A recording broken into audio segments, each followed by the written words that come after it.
The Colts start training camp next week, and the pressure is on for some players, especially those who are set to hit free agency after the season. Who are those players, and how might they perform this summer? Let's get to it.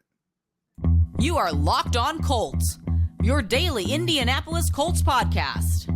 Part of the Locked On Podcast Network, your team every day.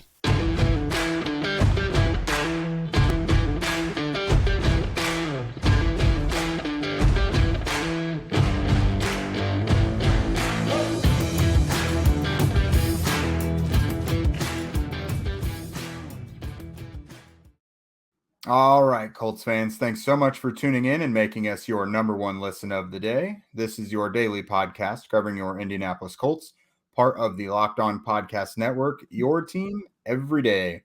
I'm Jake Arthur, joined as always by my partner, Zach Hicks. Today, Zach and I are going to break down players on both sides of the ball who have some pressure on them heading into camp. First practice is next Wednesday, guys. We're less than a week away. It's time to really get some substance to this. And these players also happen to be ready to hit free agency next spring. So like they really got the rubber's really got to hit the road for these guys. Yes. We'll start offensively, of course. First up is Parris Campbell. And unfortunately for this guy, every summer has become important for him, the injuries and everything, but he's starting camp healthy. He was a full go throughout spring. Of course, he looked really good in the spring.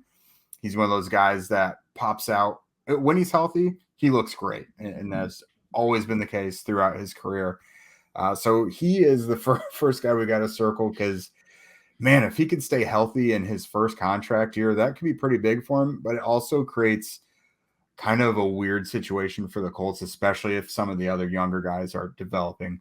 Zach, what are you thinking about Campbell going into this? First off, before we start, I'm so excited about us talking about training camp that I have my T-shirt here. It's all killer, no filler, because we're officially out of the filler and we're into the killer season now. So if you guys are on YouTube, you can see the Sum 41 all killer, no filler shirt. But Parris Campbell, man, I mean, he is a spring superstar. We just are waiting for it to actually happen in the regular season. The thing is, it's not like he's ever been bad when he's been on the field. Like maybe 2019, his rookie season, which Jacoby Brissett, but honestly, the whole offense was pretty bad that year. So it's hard to say Parris Campbell was bad or something. But I mean, we saw 2020, the one game he played with Phillip Rivers, we were all like, holy crap, it's finally Parris Campbell. Yeah. It's finally going to be a season. And then early in week 2, it was done. And then last year, we saw so many glimpses. I mean, the first week against the Seahawks, I think he had 50 or 60 yards, including a 30-yard catch over the middle of the field. And then on his huge play against the Texans, he gets that heartbreaking injury and he's out for the year again. And it's crazy because when you look at these injuries, you always want to say these are not injuries that just happen to an injury prone guy. It's not like he's pulling his hamstring or it's a calf strain or it's it's something, it's not like a muscle injury. It's major injuries that just come from dumb bad luck. But you eventually get to the point, we always say this all the time with the NFL is the best ability is availability. And that definitely applies, especially at receiver here. And it's, he it's kind of like a blessing for him that I think in any other situation, teams would have replaced him. And honestly, bringing him Alec Pierce is okay, look, we're starting to move to another young receiver here, but I can't think of many guys going into this situation here. It would be this is year 3 for him, or no, year 4 for him, right? 4, yeah. He's going into year 4 now with a chance to still be a top 3 receiver on the depth chart after barely playing his first 3 seasons. He is literally getting every single chance that you can get, more than almost any other player would ever get. Is all these chances to stay healthy and be that guy. But we are finally at the time where this is the last chance. This has to be the absolute last chance because, he's a free agent after the year. And honestly, I don't even care if he plays all 17. Just play 12, 13, 14 games, just be out there for a good chunk of the season and be really productive.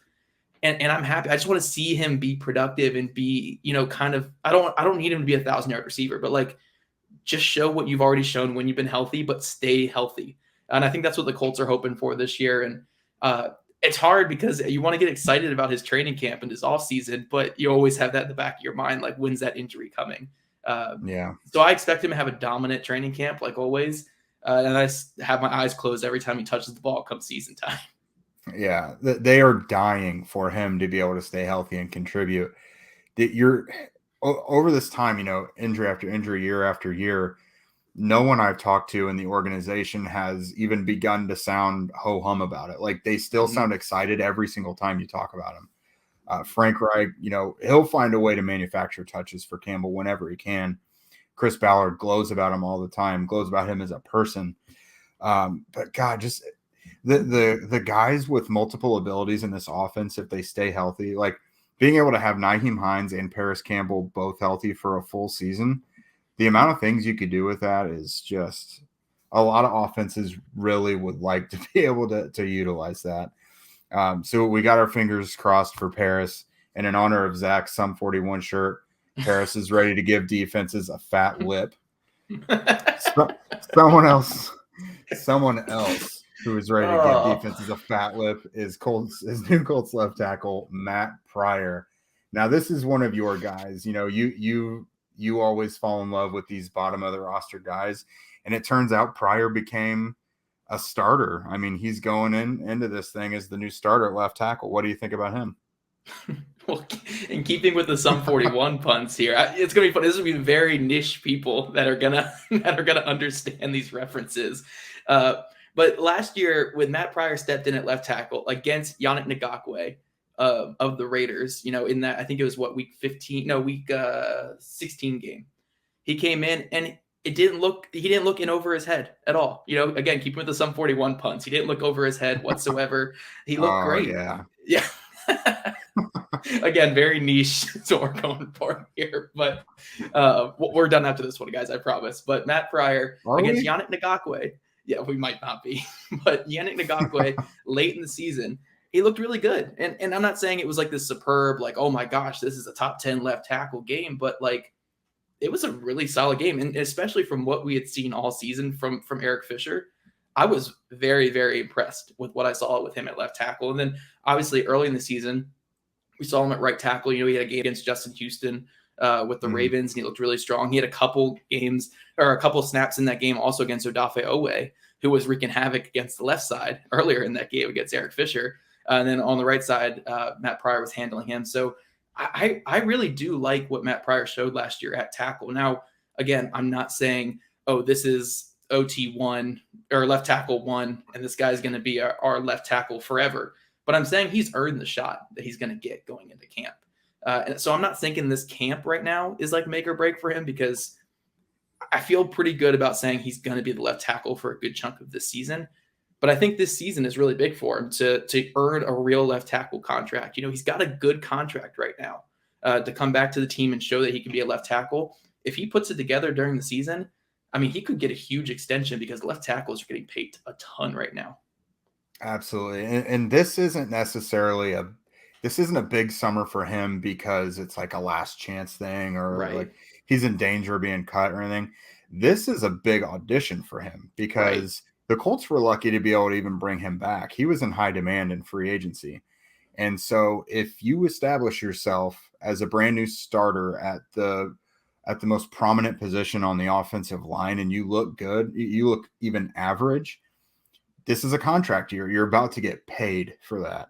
And it also creates a good problem for the Colts, because if Pryor looks good, and I think we both assume Danny Pinner is going to look pretty good at right guard, what do you do with Bernard Raymond now? You've created a really good problem there. Right. If you want to let Raymond still get a chance, then shoot, you now have a guy in Pryor with trade value if you sign him to another short deal or whatever. But yeah, Pryor's situation is a lot different. But this is a big, big opportunity for him to prove that he can be at least an average capable starting left tackle in the NFL.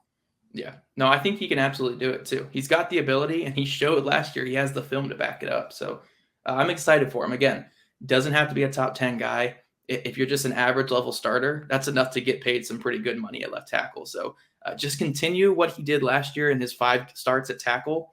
And I think the Colts are going to be super happy with that. Yeah, most definitely. Well, there's pressure on those guys, but there is no pressure on you to eat healthy when you've got a Built Bar, guys.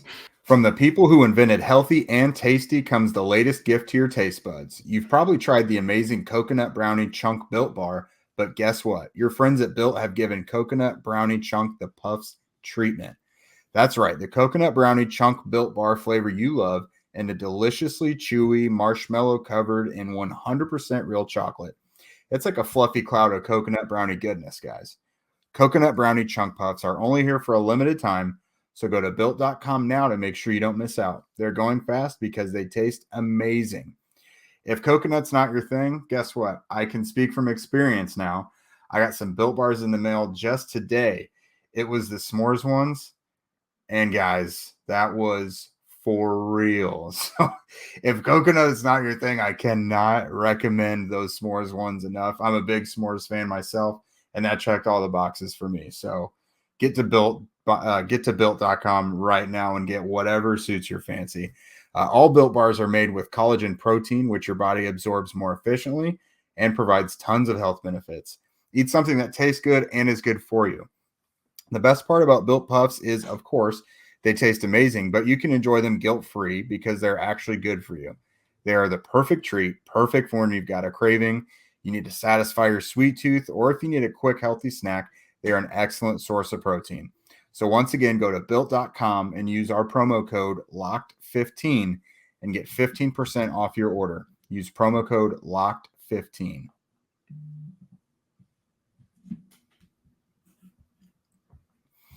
All right, guys. And before we get to the defense, remember that the Locked On NFL YouTube channel, we're going through 1 through 50 of the top MVP candidates in the NFL right now. That's brought to you by Bet Online. Basically, it's the top 50 players in the NFL that are moving betting lines for MVP odds right now. You now have seen that Zach and I have discussed Jonathan Taylor, who I believe came in at 28, and then Matt Ryan was 13. So I think Friday is the last of the top 10. So you guys are definitely going to want to check that out. All right. So now we talked about the guys on offense with a little bit of pressure on them. Now it's time for the defense. The Colts kind of have a defensive counterpart to Parris Campbell. Just so happens they were teammates at Ohio State, and they're really close. That's Tyquan Lewis. This is another guy who, when he's on the field and healthy, you want him out there. He's a very good rotational player. He can put pressure on the backfield. He's a decent run defender, but he just can't stay healthy. He gets these big injuries. Again, it's not pulls. It's just these things that kind of require procedures. And unfortunately, Tyquan Lewis is working his way back from the patellar knee injury, which I've seen before. They did a study that's like the most difficult injury for an NFL player to come back from. But the Colts really wanted to give him a shot, keep him around. So they gave him a 1-year prove-it deal this spring. So he's kind of got proof that he's back from this injury, can stay healthy, and that he's still productive and has some explosiveness to him. What do you think, Zach? Yeah, I love that the Colts decided to bring him back and give him another chance, because last year was definitely his best season in the NFL. Mm-hmm. Like up until the point he got hurt. So it was like, I think he played week 1 through 8 is when he got hurt, was week 8. I think he might have missed a game earlier. It was the Titans game at home, because unfortunately the entire game changed when he made that interception and suffered his injury. Right. Yeah. So it was week 8 that he got injured, but like up to that, he was outstanding. Even that Titans game alone, like it was his best game of the year. I think he had a sack, a quarterback hit, and a pick before he went down with that injury in the second quarter. He was having a great year, and I love the decision of the Colts to bring him back on kind of a prove-it deal, to be like, look, we want to reward you for that season you were having. Like you had some bad luck, and it's awful, but we still want to see what you can do coming back from this injury. But when it comes to this camp, like, this is a massive, massive camp for him. Like, he's got to show that he can still move the way he was before that injury. He's got to show that he's still that player that he was, that we saw early last year. And he's also got to beat out quite a few guys. Dio Dambo is coming for that rotational pass rusher, occasional defensive end job. Curtis Brooks is now in the system as well. That wasn't even me trying to force it that time. That was actually real. Curtis that was Brooks, organic. that was organic, guys. That's what we have on this podcast. Curtis Brooks, though, is going to be coming for three tech snaps, and he's got all the ability to take some snaps there. And then over at defensive end, you have Kwity Paye taking one side up full time. You're going to have who's the guy that you always get the pronunciation right? Ifeadi Odenigbo? Ifeadi Odenigbo. Yes. Okay. I've been trying to avoid saying his name this whole time because I've been terrified of it, but it's actually not that hard. But you got all these other guys competing for snaps where Tyquan Lewis was getting them last year. Obviously, again, Yannick Ngakoue is here. So that's another defensive end spot that's taking a lot of snaps. So Tyquan has kind of a tough road to get on the field this year. So he has to show that he's capable of getting snaps this season. And he's also got to show that he can come back from that injury. So, I mean, if you're talking about guys where this camp matters, more than anybody else, like it's pretty much like he needs to have a great camp. Not to make the team or anything, but to show that he has a role in this team next year. I'm excited for it. I've always been a big Tyquan Lewis fan, and I just want to see that he can be what he was early last year because he looked really, really solid to start last season. Yeah, and we're going to get into it here in a bit about guys with injury situations entering camp. I have zero clue what his availability looks like. Right. Again, that's a very serious knee injury suffered midway through the year. I've got to imagine he starts camp on PUP because he didn't participate in the spring. So they signed him back for a reason because I'm sure his prognosis to come back is sometime this year. So don't know when he's going to be out there, but eventually I'm assuming that's the plan. Well, I'm not trying to act like an injury expert or anything like that, but if you consider he got hurt, week 8 is what, November, I think, right? November. At least late October. November. Yeah, late October, early November. And we're seeing guys come back from these knee injuries and major injuries in about 9-10 months. Mm-hmm. So, I mean, he's probably close to come. I don't know where he's at exactly, but he's probably right around like the early time frame for coming back from that injury. So, it's going to be big to see if he even contributes in camp. But I think, with the way that guys are coming back from this stuff, the way that Dio came back last year so early and Eric Fisher coming back so early, it wouldn't shock me if he participates in camp. But I didn't even realize that he might not even participate with the injury that he has. Yeah, it was just kind of telling that they at least re-signed him because I'm sure the prognosis is decent that he's going to come back at some point by midway. I don't know. But another guy that we're going to talk about is another line mate of his, is last summer's defensive superstar, Ben Banogu. Man, I was at most of the practices last year. He racked up sacks and tackles for loss every day. Like I can't even remember how many days he had multiple would-be sacks. And to see that just translate to absolutely nothing of a role on defense during the season was frustrating because you don't know what it is. Like, is it coaching decisions? Is it just consistency in practice and not one, what is it? But, you and I have talked about this kind of off script before, but, it's a new coaching staff. If he shows out again, what will this new coaching staff do for him? I've got to imagine him lining up in some wide 9 sets would look pretty good, but I don't know. What do you think? It's hard. He's kind of like Parris Campbell, where it's hard to get super excited about a great camp performance because we just always get burned getting too excited about him in the offseason. And it's not because of injuries. It's just, he goes in there every offseason. They say, hey, have a strong camp and show out in the preseason games and you'll get some playing time. And then we'll get the praise all offseason. Ben Banogu looks like a different player. We're excited to see what he can do this year. And then when the season comes, it's just never played. Like, who knows what it really was?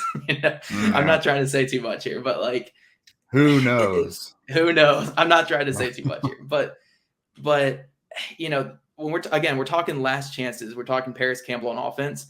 This has been Banogu's final chance. Even if all the chances before this were not wasted, like at his fault, this is really the last chance to show you got some value. New staff, new defensive line coach who is probably loving a player with his explosive ability.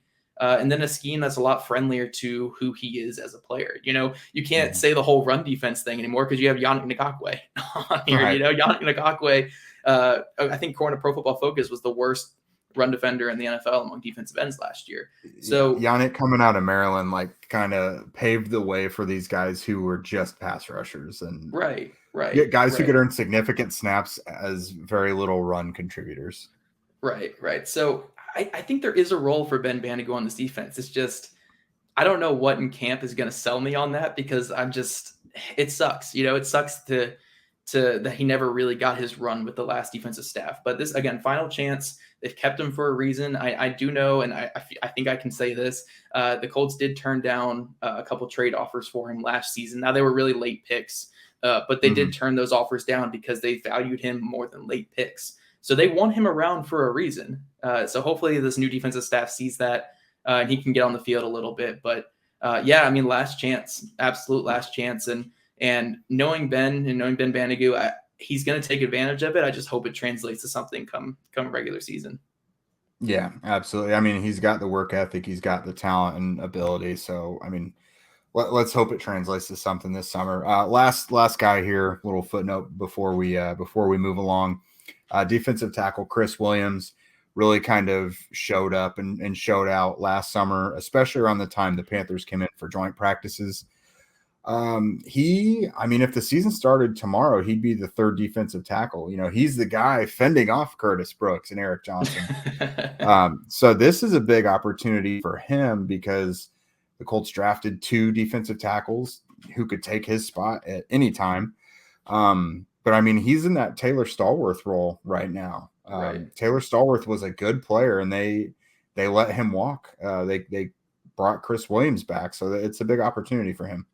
Right. Yeah, just some quick stuff on him before we jump to our next segment. But I was pretty impressed by his couple snaps last year. I'm not saying that he had a ton of snaps. I mean, it had to have been under 50 or under 40 even. Yeah, but there were a couple. Yeah, there were a couple rushes though where I was like, okay, he's got something. So I don't know if he could be the Taylor Stallworth role, but he's in a battle with Johnson and Curtis Brooks to get some snaps there as a third defensive tackle. So I think he does kind of have a leg up so far going into camp, but it's all dependent on what he does here in camp. But I'm excited about his game, and I think if he has even a decent camp and sticks on the roster this year, then he's earned at least a tender as a undrafted free agent going into next offseason. But guys, that's what we got here on the defense with the make or break guys. And before we jump to our next segment here on injured players, guys coming back, let's talk about some bets. That took a second to get that transition there on the video. That's why I had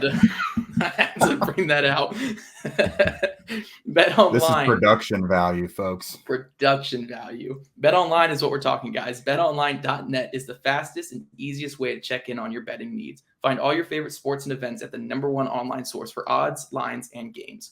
Find reviews and news of every league, including Major League Baseball, NFL, NBA, NHL, combat sports, esports, and even golf. Even golf seems so offensive. Right?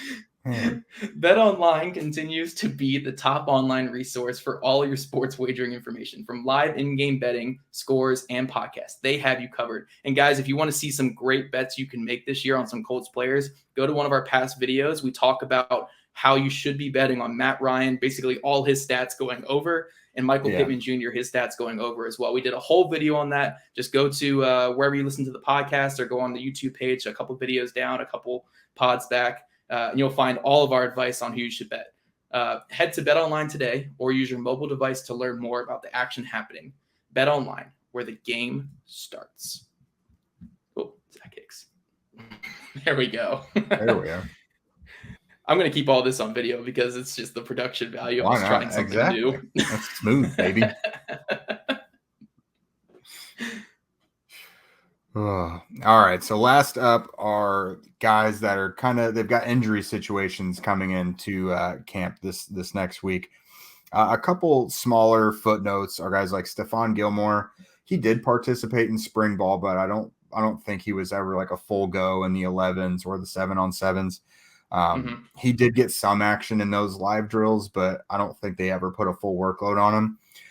So when things get going next week, I don't know if they're going to bring him along slowly, because last year he did have, I think there was the quad, there was a finger, and I think this last one was a calf. Calves are very common for the Colts. I know they have big plans for him, so they don't want to overload him before games even count.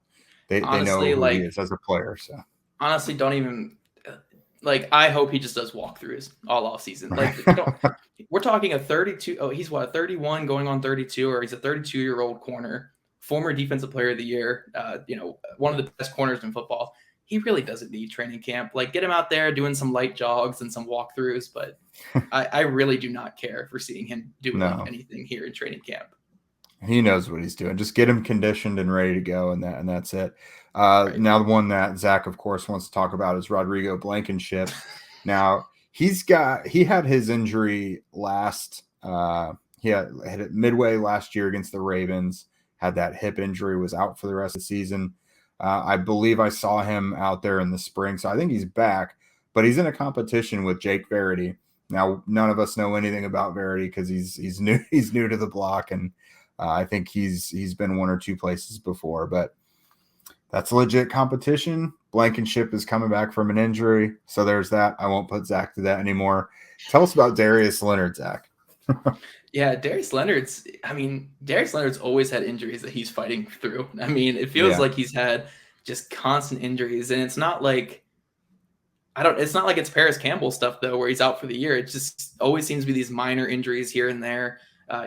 He missed a lot of training camp last year, I believe, right? With the calf injury too last year? Yeah, well, so I think he came in late both of the last 2 summers with ankles.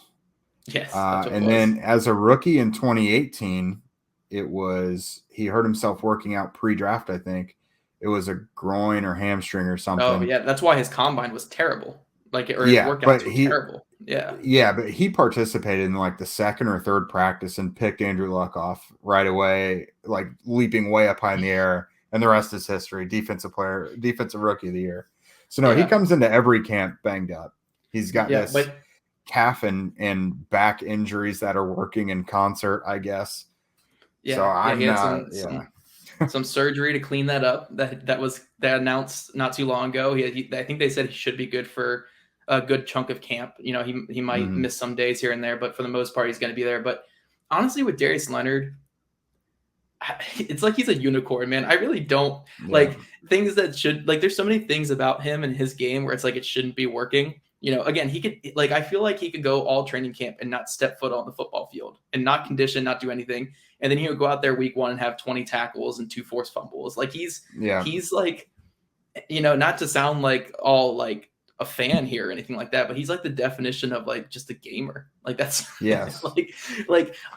You could tell me he's going into camp with cast on both his legs and all these awful things and stuff, and I'd just be all right, he'll be fine come week 1. It's Darius Leonard. There's been weeks during the season where he wouldn't practice all week, and then he would come out and be Darius Leonard. I don't know, for everything Darius Leonard is, he is one tough dude who's an absolute gamer when he gets out there. So until there's a reason for me to be concerned about the back and the calf and stuff like that, I'm just going to be you know what? It's Darius Leonard. He'll be fine. Yeah. What else can you say? I mean, we've seen the guy play through injuries every season of his career. I mean, I think he's pretty healthy as a rookie, but otherwise he's always had something going on. He's missed a game here or there. I think he missed a game with COVID. Was he on the COVID list last year? Yeah, he missed the Cardinals game. And then in 2019, he missed 3 or 4 games with a concussion. Yeah. And then I want to say 2020, he missed 3 or 4 games with another injury too. Because I know Bobby Okereke was kind of in his role for a couple games there. Walker and Okereke, yeah. Yeah, Walker and Okereke in 2019 and 2020. Leonard missed a couple games. I can't remember what that one was for, but he's missed a couple games here or there each season. But once he comes back, he's still Darius Leonard. It's so weird, man. He's he's just an outlier to everything. Small school guy, horrible combine because of injury there too. Yeah. Undersized guy, and then he's just the most productive linebacker ever through 4 seasons. I'm not concerned. He's Darius Leonard. He's just a freak. Yeah, not worried. He'll be there when he gets there. Last guy, Julian Blackman, had the Achilles midway through the year. I think Frank Reich said, he wouldn't put it past Julian Blackman to be ready when camp starts. So as far as we know, I mean, even if he's not ready right away, it shouldn't take too long. He posted a video of himself dunking the other day, which is something that you can't really do if your Achilles isn't there for the party. So, or you can't do it if you're me at all. Oh, I can't do it with two healthy Achilles. No, we are short, unathletic white guys. We're not dunking on anybody. Yeah. Talking Julian Blackman though, like this is a guy with 2 major injuries in his legs now. You know, we torn ACL in college, torn Achilles now. I'm concerned. I'm not super concerned because again, guys are coming back. These injuries aren't career enders like they used to be. You know, back in the 90s, like guys were done for their career if they tore an Achilles or if they tore an ACL. Now we're seeing guys come back, you know, after 8 months and they're fine somehow. I don't know. I don't know how it's getting to this point. We might have to have a doctor on here one of these days to talk about it with us. But yeah, it's fascinating how these guys are getting this way. But I'm also concerned because this year is going to be the year where he's going to be that single high free safety. He's going to be roaming over the top. There's going to be a lot of movement with what he needs to do this year, you know, all over the field. It's going to have to be that rangy guy. So if he's lost, you know, 10% of his athleticism, like that's huge. So I'm really curious to watch him in camp and see, like, is he still Julian Blackman after, you know, it's not just one major injury. It's 2 major injuries now in his legs. Yeah, I mean, some guys are just built different, but I'm thinking back to Malik Hooker when he had his ACL. When he was back on the field, it was Andrew Walker and I, but when we were at Colts.com, we were watching him on the practice field. And once he was back, it's like, dude, he just moves at a different speed than everyone else. Mm-hmm. And Blackman's not quite like that, but he's really instinctive and has good closing speed. So I think we'll know pretty quickly once we see him reacting to the ball. And that's a lot of playing the single high, you know, lots of range involved in that. So we'll know pretty quick. But that's it, guys. Training camp less than a week away. We got all that stuff to look forward to. That's obviously it for today and this week. We'll be back with you next week. Guys report on Tuesday. Practice starts Wednesday. The rookies actually go in tomorrow, Saturday. So they'll get kind of their feet wet a little bit before the vets get there. I will be the boots on the ground. I plan on being at every practice this year. So I will be bringing you. I'm going to be busy. I'm going to be busy for you guys. We'll be on here. We'll have our guy Andrew Moore from Horseshoe Huddle. He'll be joining us on several of these, I'm sure. We'll have training camp notes every day. Zach and I will give you top to bottom coverage. We'll try and make it so you don't have to go anywhere else for your training camp coverage. We will have everything possible for you. Yep. And where can you guys find all this? Well, on Twitter, you can follow us at Jake Arthur NFL. You're going to want to put the notifications on for Jake next week at Locked On Colts, and then at Zach Hicks too. If you just want me to make fun of some things that I see, I'm not going to be there. So I'll just, I'm across the country. But in terms of following our podcast, obviously wherever you guys listen to your podcast here on YouTube as well, you guys are getting us up to almost 500 subs now on YouTube after 2 weeks. You guys are killing it. And then also you can find all of our written work over at Horseshoe Huddle. That's where we've been posting everything pre-training camp, and now it's going to get officially into training camp coverage. And the week of Curtis Brooks, or the month of Curtis Brooks, finally starts. Like, we are pumped over here. So make sure you guys are featuring Kylan Granson. Make sure you're following along. You're hitting that subscribe button. You're hitting notifications. Especially hit the notifications for Jake on Twitter at Jake Arthur NFL, because he's going to be tweeting a ton. Well, you are a real sweetheart, Zach. Thank you guys for making Locked On Colts your first listen today. Now make your second listen to Locked On NFL podcast. Our national NFL experts and insiders keep fans dialed in with the biggest stories and the latest news from around the league, because an offseason doesn't equal a break in the action. Kyler Murray just agreed to a big old contract extension. I know the guys over there at the Cardinals show, they've got that covered top to bottom. I have already seen them working feverishly today. But yeah, so be sure to check into that and anything else that comes up. But otherwise, we will see you guys next week for training camp.